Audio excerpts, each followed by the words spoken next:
هاجس من 3 سنين صباه تغلي، ما يطاوعني يكتب من شعوري قصيدة، لكن اليوم ما فيه مزح وتسلي، يا شعوري تجهز واكتب أحلى نشيدة.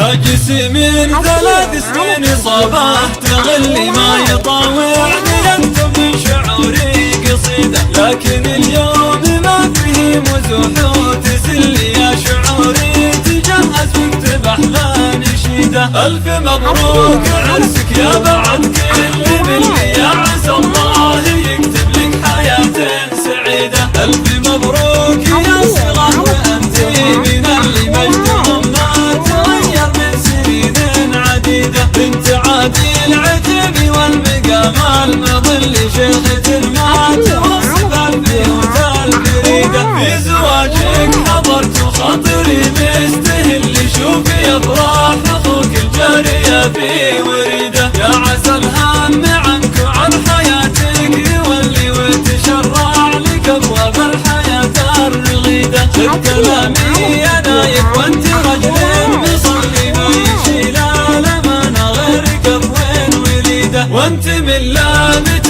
وقت اللقاماتك اللي كاسبين المعالي في الليالي الشديدة. هاجس من 3 سنين صباه تغلي، ما يطاوعني يكتب من شعوري قصيدة، لكن اليوم ما فيه مزح وتسلي، يا شعوري تجهز واكتب أحلى نشيدة. ألف مبروك عرسك يا بعد كل باللي، يا عسى الله يكتب لك حياة سعيدة. ألف مبروك يا صغار وأنتِ من اللي مجدهم ما تغير من سنين عديدة، بنت عادي العتبي والمقام المظل، شيخة ما توصف البيوت الفريدة. في زواجك حضرت وخاطري مستهل، شوفي أفراح أخوك الجارية في وريدة، يا عسى الهم عنك وعن حياتك يولي وتشرع لك أبواب الحياة